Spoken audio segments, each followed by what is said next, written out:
بسم اللہ الرحمن الرحیم. پڑھیے صلاۃ و السلام علیک یا رسول اللہ الصلاۃ والسلام علیک یا رسول اللہ وعلی آلک و اصحابک یا سیدی یا حبیب اللہ. عزیزان گرامی، اللہ رب العالمین کی ذات کے متعلق ذکر ہو رہا ہے، اور اللہ رب العالمین کے ہر فعل کے اندر بہت سی حکمتیں ہوتی ہیں، خواہ ہم کو معلوم ہوں یا نہ ہوں.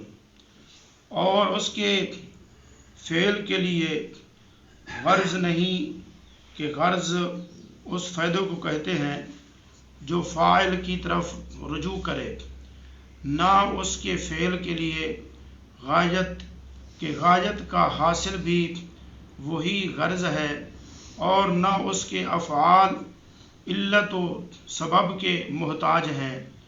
اس نے اپنی حکمت بالغہ کے مطابق عالم اسباب میں مسببات کو اسباب سے ربط فرما دیا ہے.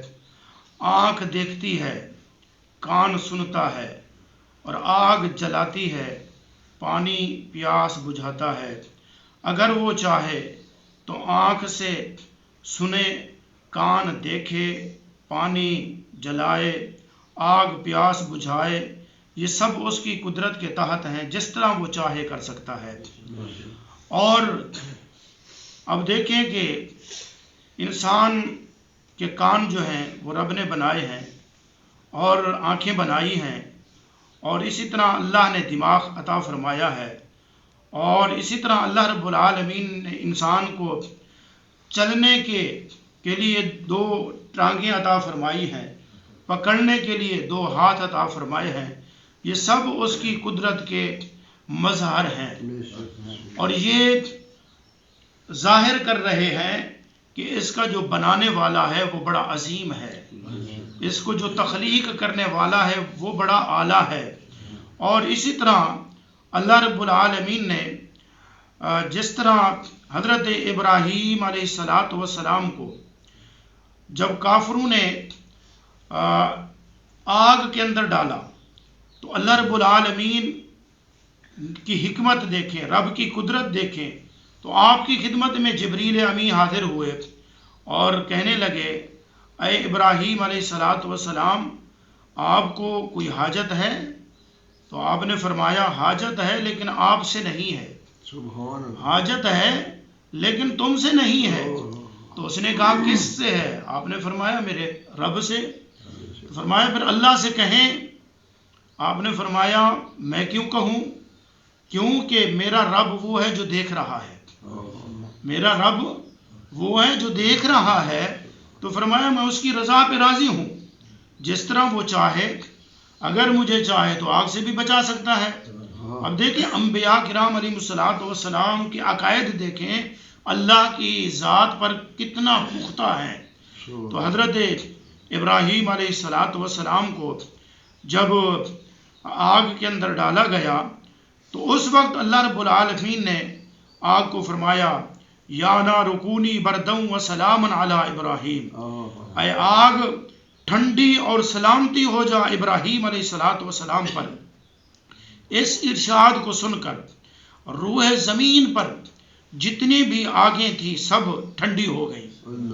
اب بظاہر آگ جل رہی ہے، چولہا جل رہا ہے، لیکن اس سے نہ کھانا پک رہا ہے نہ روٹی پک رہی ہے.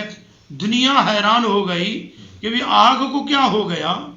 آگ جل رہی ہے لیکن جو اس کا کام ہے وہ نہیں کر رہی.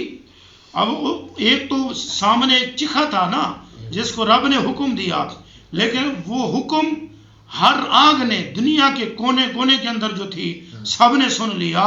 تو انہوں نے کہا کہ شاید یہ حکم ہمارے لیے ہے. اس آگ نے کہا یہ شاید حکم میرے لیے ہے. تو تمام آگ جو ہے وہ ٹھنڈی پڑ گئی. تو عزیزان محتشم، یہاں سے اگر ہم غور کریں، ایک آگ ہے، آگ، وہ رب کی اتنی بات سن کر اس پر عمل کرے تو ہم تو انسان ہیں نا. ہم انسان ہو کر رب کے تابع دار نہ بنیں، رب کی فرما برداری نہ کریں، تو ہمیں اس پر سوچنا چاہیے.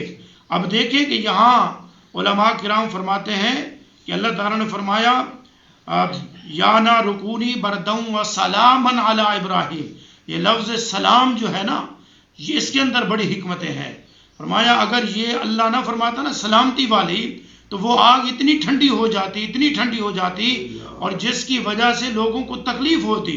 جس طرح آج ٹھنڈ اتنا پڑتی ہے تو لوگوں کو تکلیف ہوتی ہے، لیکن اللہ نے ساتھ فرما دیا کہ اتنی ٹھنڈی بھی نہ ہونا کہ میرے خلیل کو تکلیف ہو، اتنی ٹھنڈی زیادہ نہ ہو جانا کہ ان کو سردی لگنے لگے.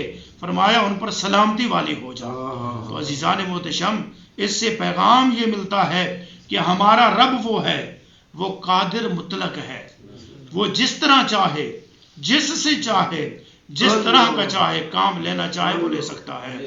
تو اس لیے ہم بڑے عظیم لوگ ہیں کہ اللہ نے ہمیں مسلمان بنایا. یہ تو ہم نے اپنی جو عظمت ہے، ہم نے مسلمانوں نے اس کو بھلا دیا ہے.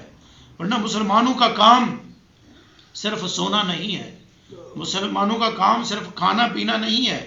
کھانا پینا تو جانور بھی کرتے ہیں، وہ بھی کھاتے رہتے ہیں، پیتے رہتے ہیں، بیٹھے رہتے ہیں، لیکن اس کے اندر تو انسان کے اندر کوئی فرق تو ہونا چاہیے نا. تو اللہ نے فرمایا اے انسان، پوری کائنات کا ذرہ ذرہ میں نے تیرے لیے بنایا، تو اتنا خوش نصیب ہے کہ میں نے تجھے اپنی عبادت کے لیے بنایا ہے. وما خلقت الجن والانس الا لیعبدون. فرمایا ہم نے جنوں اور انسانوں کو اس لیے تخلیق فرمایا کہ وہ میری بندگی کریں، میری عبادت کریں. تو اس لیے پوری روئے زمین انسان کے لیے بنائی گئی، کائنات کا ذرہ ذرہ انسان کے لیے بنایا. لیکن انسان وہ عظیم شخصیت ہے کہ جس کو رب نے اپنی عبادت کے لیے بنایا ہے. تو مسلمانوں، یہ عظیم ماہ مقدس رمضان المبارک ہمارے لیے بہت بہاریں لے کر آیا ہے. تو یہ صدائیں ہو رہی ہیں کہ آؤ خوش نصیبو آؤ، اللہ کی رحمت تقسیم ہو رہی ہے. لینا چاہتے ہو تو آؤ. آج اللہ کی رحمت کے سارے دروازے کھلے ہوئے ہیں، اور اللہ نے سارے جنت کے دروازے کھول دیے ہیں. آپ تمہاری مرضی ہے لینے کے لیے آؤ یا نہ آؤ. تو کوئی جناب اس ماہ مقدس کے اندر اللہ کا قرآن سن کے نماز تراویح کے اندر اپنے رب کو راضی کر رہا ہے، اور کوئی جناب والا اس رات کے اندر میچ دیکھ کر وہ موجیں اڑا رہا ہے، کوئی کھیل تماشے میں لگا ہوا ہے. یہ اپنی اپنی قسمت کی بات ہے، لیکن رب نے دروازے سب کے لیے کھولے ہیں، لیکن لیتا وہ ہے جو دروازے پر آتا ہے.